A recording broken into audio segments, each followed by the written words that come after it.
are living in very, what I would say, turbulent times, unless you're living under a rock. You don't. Things in the world are very unsettling right now and can be very stressful, to the point where we're convinced that it's just doom and gloom all around us. And that mindset of being convinced that everything is negative and everything is gloomy and we're going completely downhill can affect us physically and emotionally. So, today is Monday. No, it isn't. It's Tuesday. Today is Tuesday. Denise and I had our usual Sunday morning conversation, and I'm talking about my friend Denise Torgerson, who comes on a lot. And this is how our topics come up. Somebody asked me the other day if I put 8 or 9 hours into preparing my podcast. Anyway, we got into talking about, she was talking about somebody who was quite negative and how she is trying to influence her to think about the positives. And then from that, Denise and I started talking about the little ways that we can find joy when things around us are falling apart, or we think they're falling apart. So, welcome, Denise. Hi, Barbie. Thanks for having me back. We just so love having you here. I can't tell you. It's always fun. Thank you. It is always fun. I know. So how much prep did we put into this one? I shouldn't be advertising that. Well, I know. you know, I have to say, you make it sound, we didn't really put we didn't do our 8 or 9 hours. No. But we've done 20 years. Well, that's exactly my point. To anybody wondering, we have conversations that are based on our 60 plus years of life, in my case, 70 plus. And yes, conversations we've had, I mean, Denise and I have been doing these Sunday morning conversations for 20 plus years. And we have both had a lot of coach training and listened to many, many people on topics related to personal development. So that's our prep, right, Denise? Yeah, I think so. I think that, you know, I think we come at it with some knowledge. I think so too. Yeah, I think so too. I mean, you know, look at how the conversation just flowed on Sunday, as it always does. Mm-hmm. Mm-hmm. Our conversations flow. We never run out of things to say. Okay, so let's kind of talk about. We're going to talk about, yes, on Sunday, I use the word micro actions that we can take. And we're talking about ways to find joy, but we're not talking about the big trip or buying the big boat or whatever it is. These are things that we can do on a daily basis that really, they don't solve everything, but they soften things. So why do we want to do that, Denise? Well, I think just as part of the conversation we were having on Sunday, I said that I'm purposely looking for reasons to feel joyful on purpose, because it's so easy for me to fall into despair just because of how crazy the world is right now. So yeah, is it balance? It's not negating the negative. It's not pretending the negative isn't happening, but it's using joy as a resource to hold me well, so that I don't fall into despair while the world sort of is in so much turmoil, if that makes sense. Yeah, It does. And I love what you said about being mindful of it, making a choice. You could make a conscious choice. I'm going to find something in this moment that is going to give me a bit of joy. mm-hmm. Yeah. Yeah. I mean, and it could, you know, I think we've talked about the negativity bias before. You know, we're wired to pay more attention to the negative than we are to the positive. Even as I'm speaking to you right now, holding space within my being to say, this is just lovely, like to acknowledge it, right? And to when something lovely happens in our life, to kind of spend, a breath or two to say, yeah, this is lovely. This is, yeah. And doing it purposely, putting attention on the good things. It helps us rewire our brain so that we can be more positive as a resource. Not to, I have to be careful how I speak. I don't want to negate the negative. It's not positive thinking. It's realistic, but making room for the good as well as the bad. Yeah. Denise, it's just so sweet of you when you said, like, right now, this is positive what we're doing right now because we're purposely talking about things positive. And I realized, yeah, this Yeah. feels really good. Yeah. Just thinking about little things that can bring us joy and offer a contrast, right, to the despair.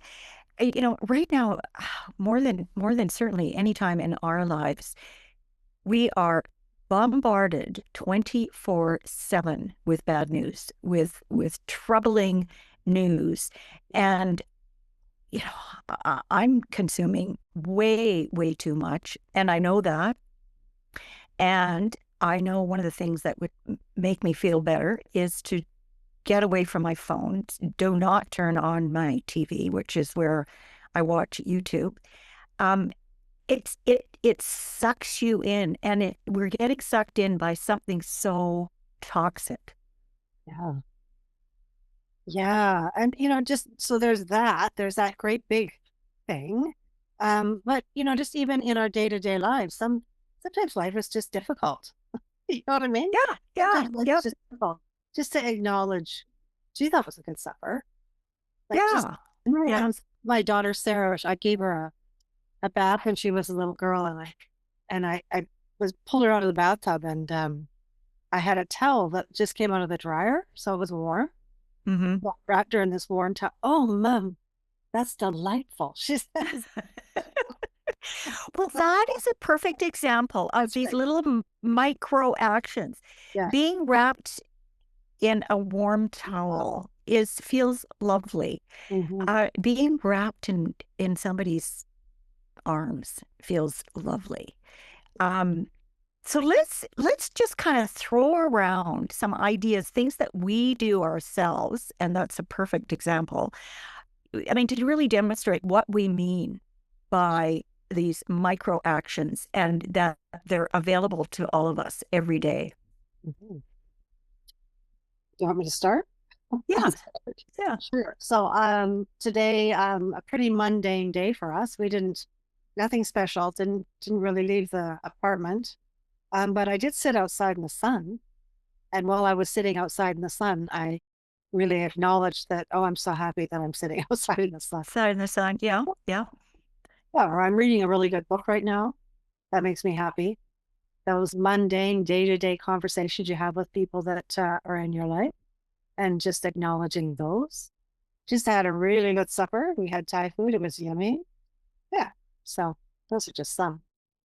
Yeah, well, and those are really great ideas. And to remember, when you're sitting down, for example, as you say, eating a Thai meal, to be able to, we don't savor enough, I think. We don't stop and say, oh my gosh, this is so delicious. I really want to take my time eating this meal Mm.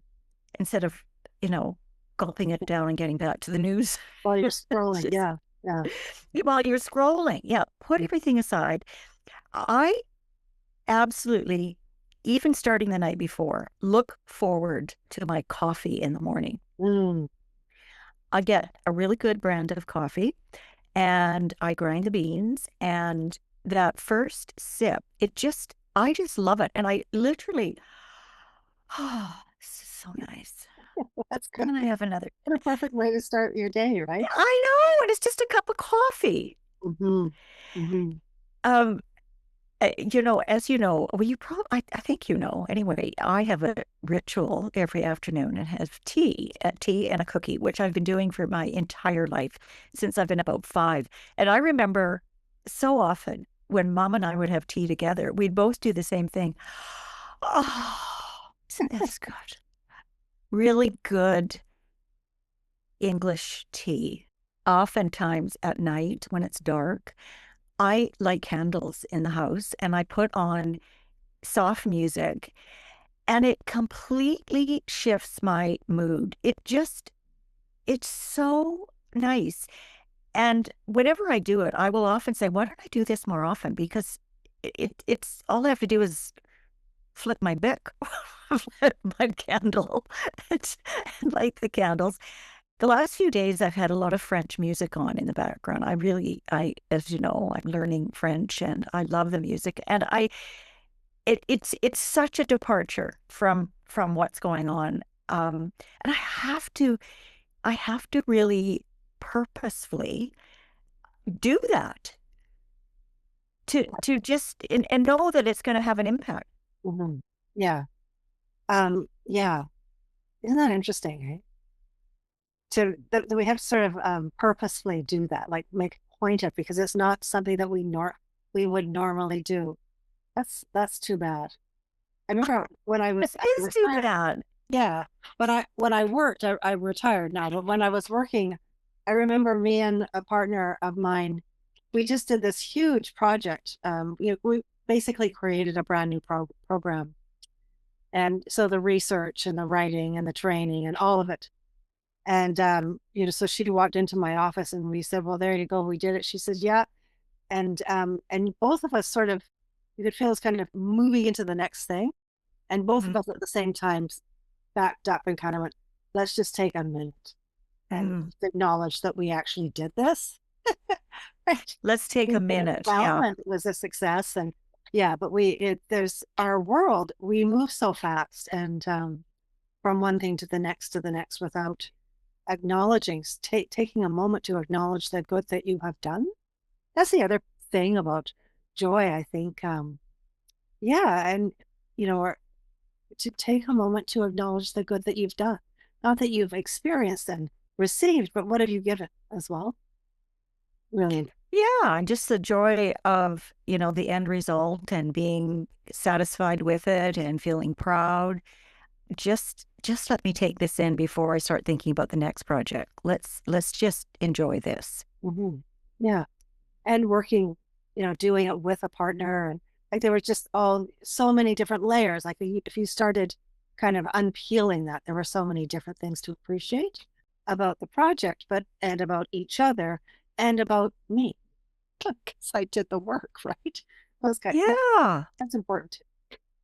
That's important. And when you're doing a project with another person and you realize that you're a good team, that in itself is worth taking a moment to say, I mean, we've all worked with really difficult people. And when you can work with somebody who you're both on board, you respect each other, you recognize each other's strengths and so on and so forth. That is worth celebrating. That's worth, oh gosh, this is because it makes the project easier. It makes it more enjoyable. It just enhances the whole process, right? It's kind of a layer that you don't necessarily spend a lot of time acknowledging. You know what I mean? Like, yeah, yeah. I think that's the piece. Paying attention to the things that make you feel good, paying Right. attention to them, giving them a little bit of space. And there is research to say, I think I told you I was listening to my Rick Hanson course that I took. And there is research to say that if we can just savor, that's not the word he uses, but just pay attention and allow ourselves to kind of absorb the goodness that we've experienced, it changes our brain, literally rewires our brain. But if I we just believe it. let it slide away, we don't pay attention to those things, it makes no difference at all. I mean, fleeting in the moment, but it doesn't stick. We want the good to stick more. And I think because our world is sort of topsy turvy, um, it's more important than ever because it becomes a resource. The goodness becomes a resource. It's not just, oh, I want to feel joyful. It's a resource that holds us well when things around us aren't going so well. Like a tonic. Yeah. Yeah. Yeah, it does act like a tonic. I love what he said about absorbing the goodness. And it really is up to us to see the goodness around us. And I use the example of coffee. I mean, if you have flowers around you, to take a moment to look at every aspect of that flower or that tree, Mhm. nature. Um, and the power of now. Who's the writer? His name has escaped me. Eckhart Tolle. Eckhart Tolle. Well, that's where I first learned about this Mm. and I think he does use the example of a rose. Okay. Just stare at a rose and just look at every angle of it, every piece of it, I mean, taking the now in. It just can make a profound difference. So another thing I do is making myself a really nice meal. And because it's not something I do every night because I'm on my own and nobody cares if I have nachos and guacamole for dinner. That sounds really good to Nobody's, me. nobody's complaining. So if I make a really nice dinner, I just set the table properly, pour myself a glass of wine often, and oh, this is lovely. This is so lovely. Yeah, And I'm just doing it for me. right. Yeah. Maybe we can throw out some more examples of things in our day-to-day life that we do or don't do, but may have thought about doing that give us momentary joy. And we are talking about momentary joy because, as you said, finding small bits of joy in our day-to-day life doesn't take the problems away. What's going on in the world, us finding something joyful is not going to take that away. Somebody's difficult and challenging situation, finding joy is not going to take that. It softens it. It softens it for those few moments or that hour or whatever it is. And I mean, I think having a conversation like this, I mean, it can kind of spur some ideas for you and I as well. Yeah, I think for me, it kind of pulls me out of ruminating. I can remind Right. my what's going on in my head isn't the only thing that's going on in the world, right? Um, yeah, so it kind of pulls me out of my own head. Um, yeah, and we've talked a lot about things that we do that bring us joy. Also like our own inner dialogue can be joyful.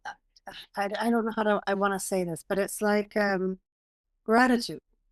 All of these, I think that sort of there's a you can kind of think of joy as an umbrella, and then all of these things are in the umbrella, right? So taking it that nanosecond or that 10 seconds to be grateful for whatever, taking that 10 seconds or extra breath to be mindful of something, taking those few seconds to appreciate, to appreciate what you have, who you're with, what you're doing, how you're doing it, like all of those kinds of words, I think can be part of like the bucket of joy. And I think, so I'm just particularly these days more mindful of bringing those things online, bringing those things on. Yeah. Those are really good suggestions. And I'm glad you brought up the gratitude thing because that is huge. And virtually all kind of well-being, wellness people will say that uh, having a sense of gratitude or keeping a gratitude journal has an enormous impact on your sense of well-being. And it's, it takes so little time either to say it out loud or to sit down and write, today I'm grateful for, and to remember the things that we take for granted, Right. Yeah. right?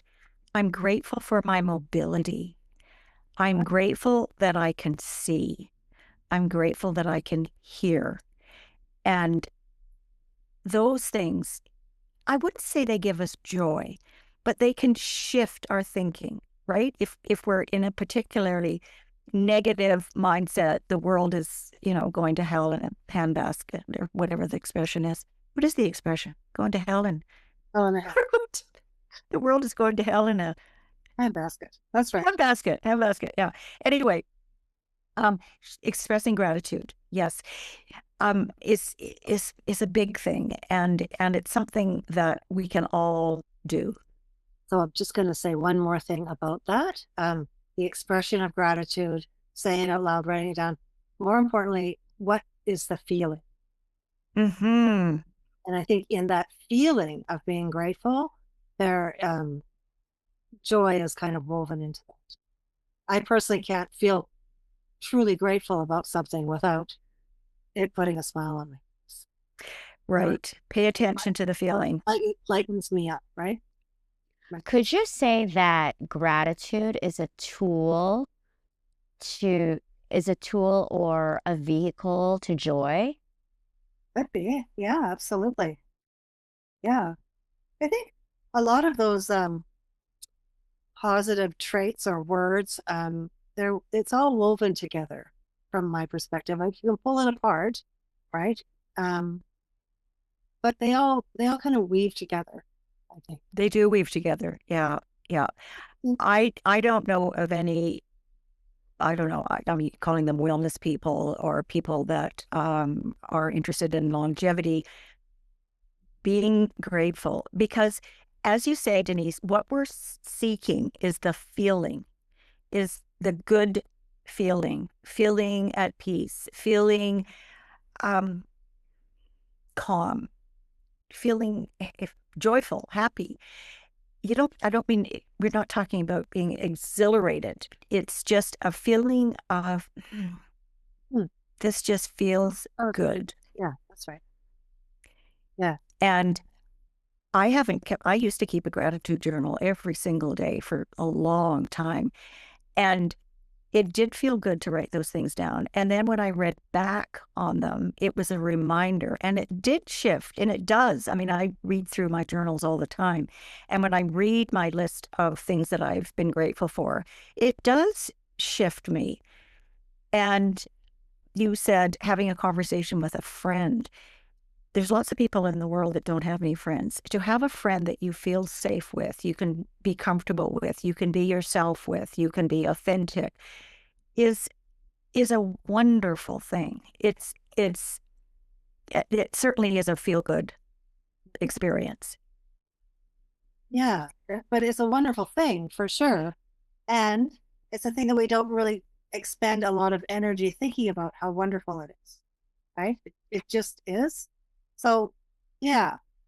What does Rick Hansen says? Just the good, what are the good facts? What are the good facts? The good facts. The good facts. Yeah. Yeah, yeah. And is that the same as joy? I'm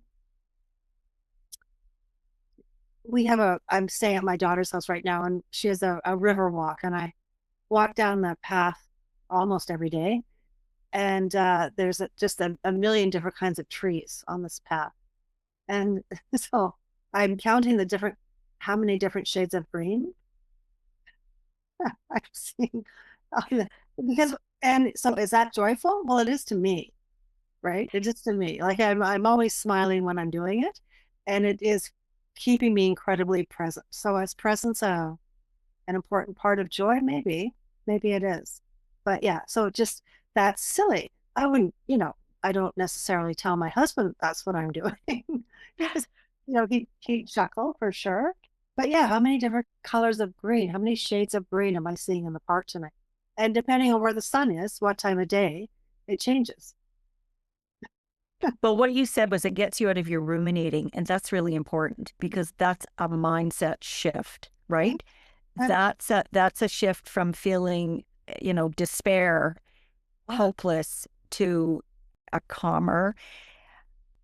There's different, like everything, there's different levels of joy. I mean, if you contrast the feeling of looking at the different colors of leaves and just savoring that versus watching the news, the feeling, it's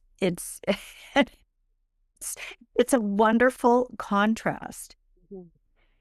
I have a friend who is an avid bird watcher, birder.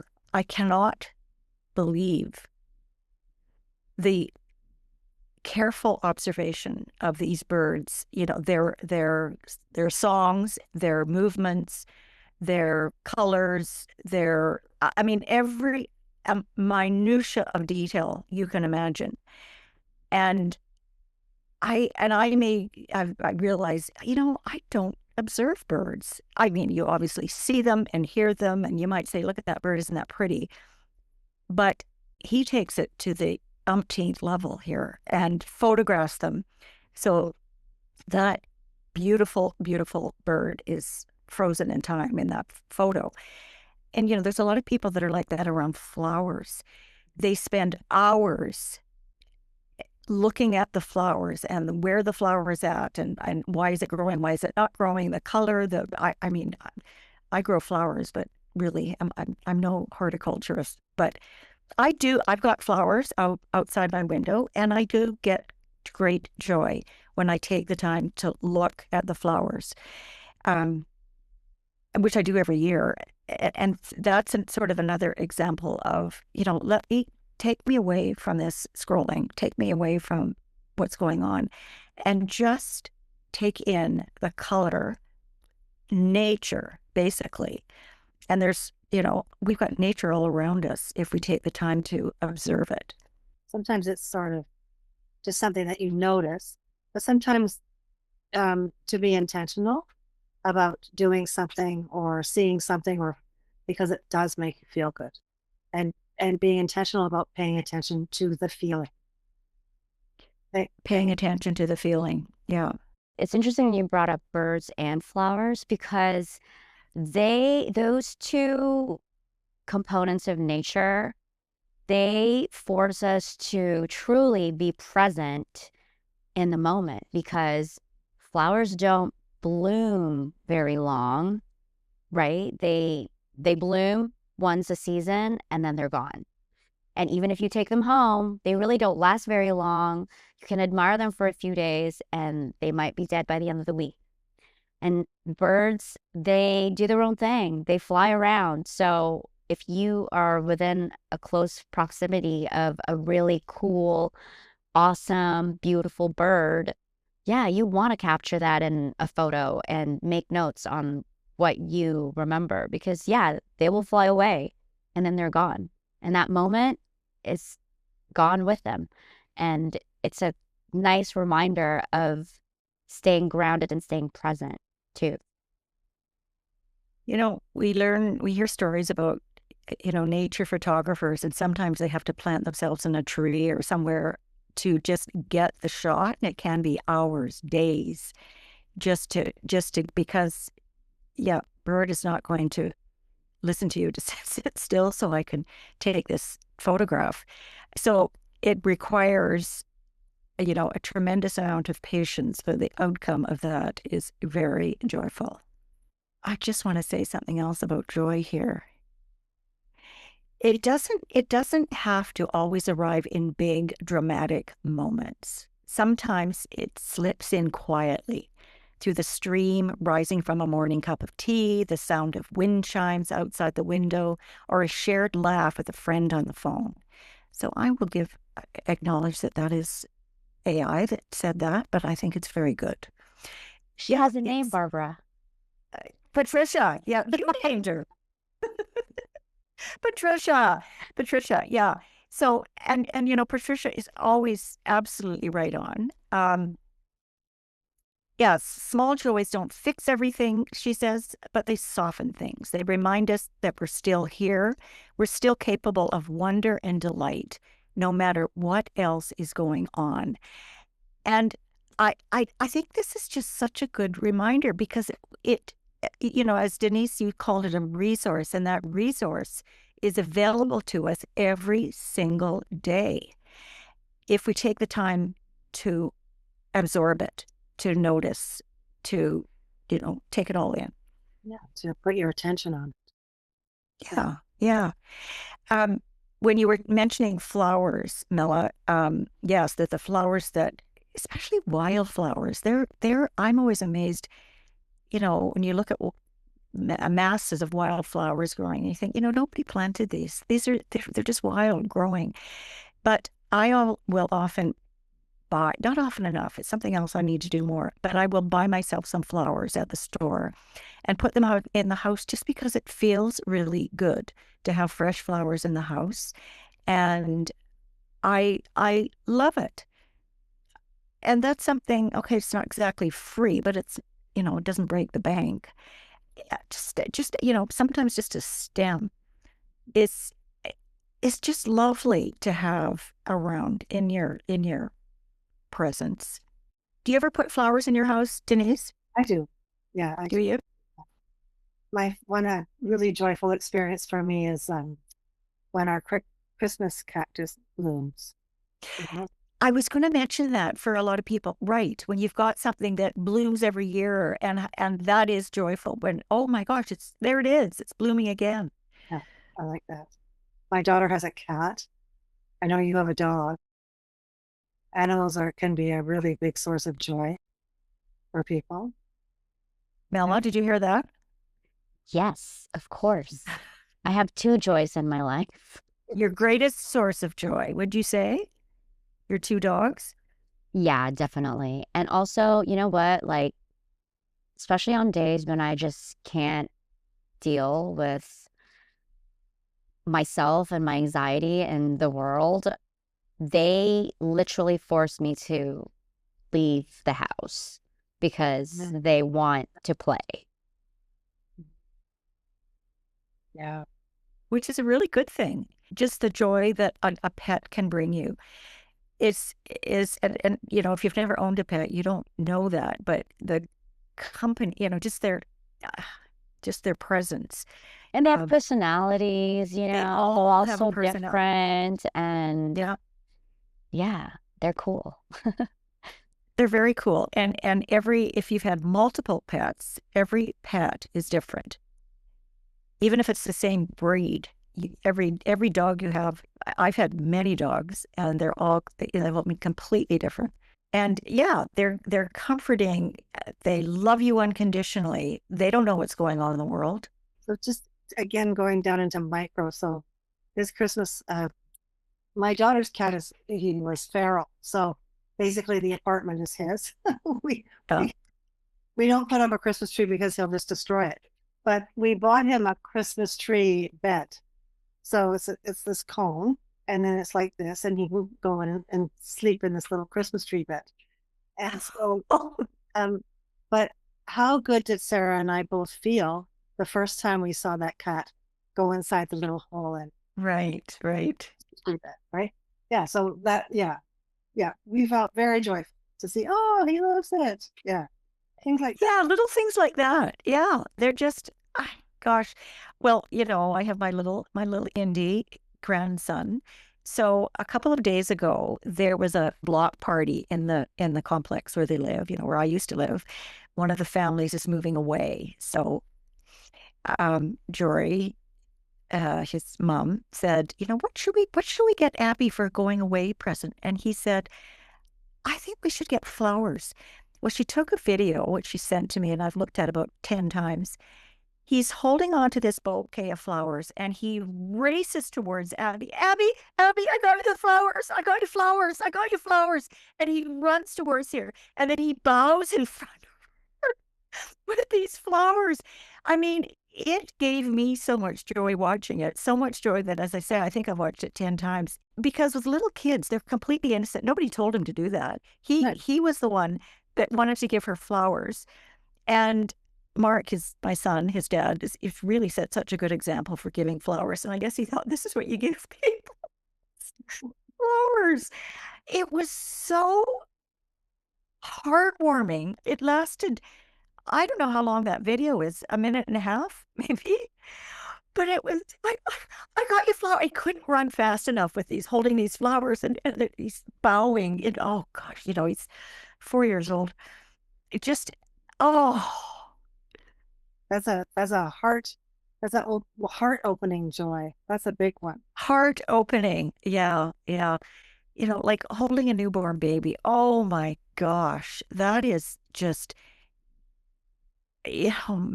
heart melting. I mean, oh, even, holding a cat too, holding a dog. I mean, those are those things that, can lower our blood pressure, can lower our heart rate, can calm us instantly. Mhm. I mean, that is the power of hugging. It's because when you hug somebody, they have to hug you back. And it's a mutual dopamine Right. dump.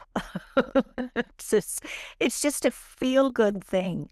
Okay, let's see if we can come up with some more ideas, even if we don't do them, but that might inspire us to do them. I think I don't do them, but I think art would be a really Art is a good one. I don't do art either. into joy. I think I know that I don't do art. I'm not artsy, but I do love art.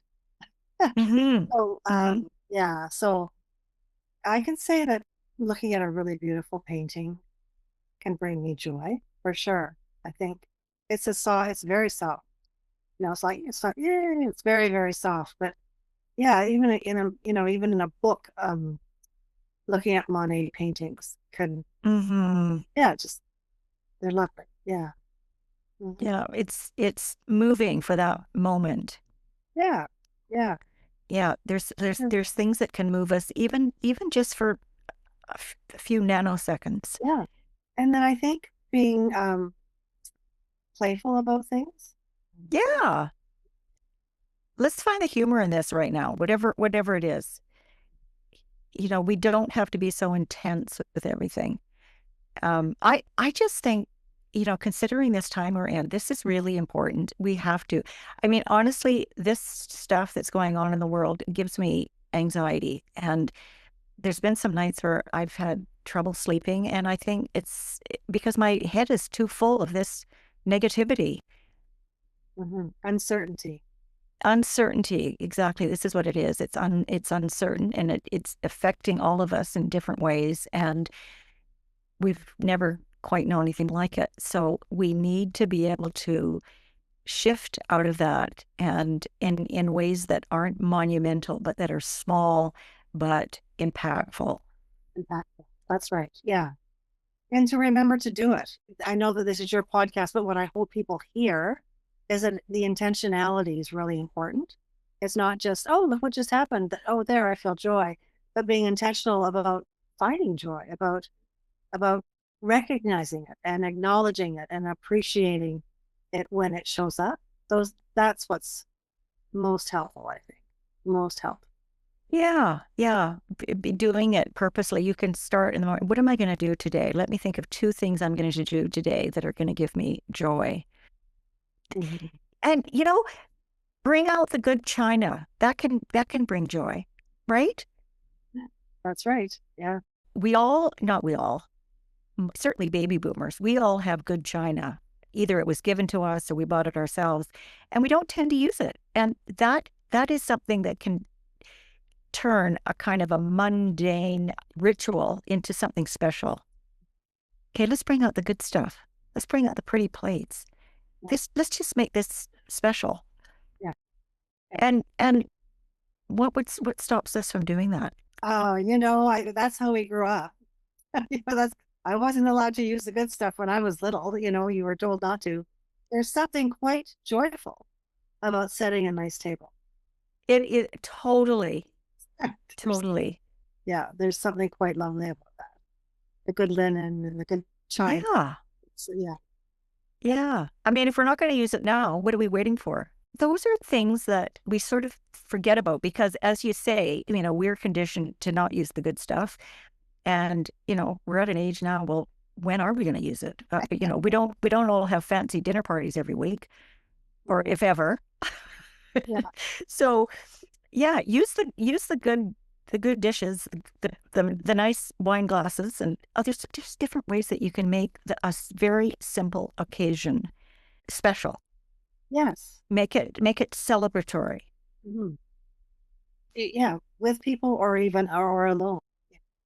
Right, right. I really try and do that for myself because, I'm thinking I'm a widow now. There's nothing I can do about that. So let me try and make the best of this, which there are many, many, many positive things, certainly the freedom, etc., etc. But I do, and I'm conscious that I do have a choice to make this a positive experience.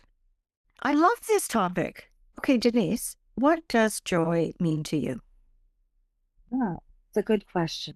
I think it means I got to get all kind of woo-woo here. I don't know if I can find the right. Get woo woo all you want. Um, It could be woo woo. so there's an energetic shift that happens when I feel joyful. It's not just I can't. It's not a. It's a state, but there's an energetic shift. So there's space opens up. There's a space that opens up within me.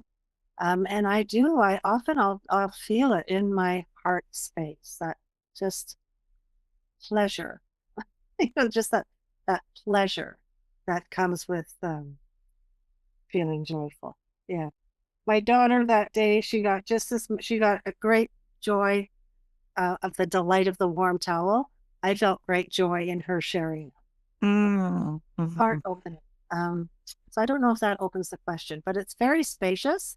It's very energetic. There's an energy behind it. And yes, I cry when I'm happy. I don't cry when I'm sad.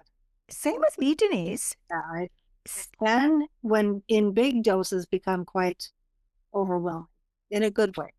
Yeah. Yeah. When I'm at the airport and you see people greeting each other, like you can tell that they're seeing somebody they haven't seen for, I just melt. I absolutely melt when I see that. Oh, oh, look at those people. They're so happy to see each other. Okay, so what does joy mean to me? I couldn't say it better than what Denise just said. The describing it is as an energetic shift. It is absolutely that. It's an energetic shift that feels really good. Sometimes it feels so good it can make you laugh. Sometimes it feels so good it can make you cry with happiness. Sometimes it just makes you feel good because it's taken you away from the tension you were feeling before, from the despair or whatever it is. There's a calmness. So there's a whole breadth of, I think, joy doesn't necessarily have to be fireworks. It obviously can be, but it can be a simple, energetic shift to a more positive feeling, and that just simply feels good, and that's enough. Mhm. Yeah. Yeah. And those are it makes you feel good. It makes you, there's an appreciation, there's a gratitude, there's uh, I mean, even thinking about joy, I'm seeing you smile, but like, yeah, just it turns your frown right side up. Yeah, yeah, exactly. What does it mean to you, Mela? Honestly, I think joy is in those fleeting moments. It's like, and not in a bad way that it's fleeting. I think in a special way that it's fleeting. You know, those moments when you just, I was thinking about this while you were talking, when you talking about the people at the airport. I get a lot of joy out of making people laugh. So there was this one day I went to a HIIT class with a friend of mine, and it's like a workout class. And he was like, "Oh, after I go to this class, I go and get these protein shakes." So we went to this other place to get protein shakes. And I made a joke when I was paid, because I paid for our shakes, because he brought me to the class for free. So I decided to buy him a shake. So when I was paying for the shake, I made a joke to him, but the cashier obviously overheard, and the cashier reacted, and she started laughing, and all three of us started laughing. And that moment, while it was fleeting, brought me so much joy. And it lasted all of, like, I don't know, 2 minutes. So to me, joy is in those fleeting moments, not in a bad way that it's fleeting, but in a special way that it's fleeting. Right. Yeah. Well, laughter is certainly dopamine producing. And I agree. I mean, being around somebody that can make you laugh is just so, it's just such a tonic, another one, a great tonic. And if I can tell somebody something that makes them laugh, I mean, it's great, and there is definitely, I mean, as Denise describes it, an energy shift when you can start laughing. It's very stress reducing, like huge belly laughs. And also, there's something about like a good joke that's very disarming, especially to a stranger. And it brings me so much joy to just like break that barrier with someone I don't know inadvertently. Yeah. Okay, girls, ladies, this has been really fun. Final thoughts. Denise, what are some final thoughts? My final thought, well, again, just, I think I said it at the beginning of the call too. Just as I am experiencing this call, just really in my other part of my mind, just really appreciating the call, appreciating Mella's participation in the call, and being aware of it, like allowing myself to sit in that, and allowing and my part in the call as well, not knowing that I'm part of this, and allowing myself to sit in that. That is joyful, and that is the resource. That's how the resource works. So when you say that, the person at the till really laughed too, and how you responded to that, like that's resourcing. Those kinds of experiences, although they are fleeting, to be able to find ways to be more aware of those fleeting moments, and also create them if you can. So I guess those are my fun things. Joy's everywhere. I just thought of one more thing that can be joyful is giving somebody a compliment and to see their face light up. There's receiving, but it's the sharing and the giving that reciprocity, I think, is pretty big. So Denise, thank you so much again for coming on and sharing something that I think we both love to talk about. Thank you, as always, for having me on. It's always fun. So, yeah, it's always fun. I always feel very honored to be invited on your show. Well, it's an honor to have you. Let us say that.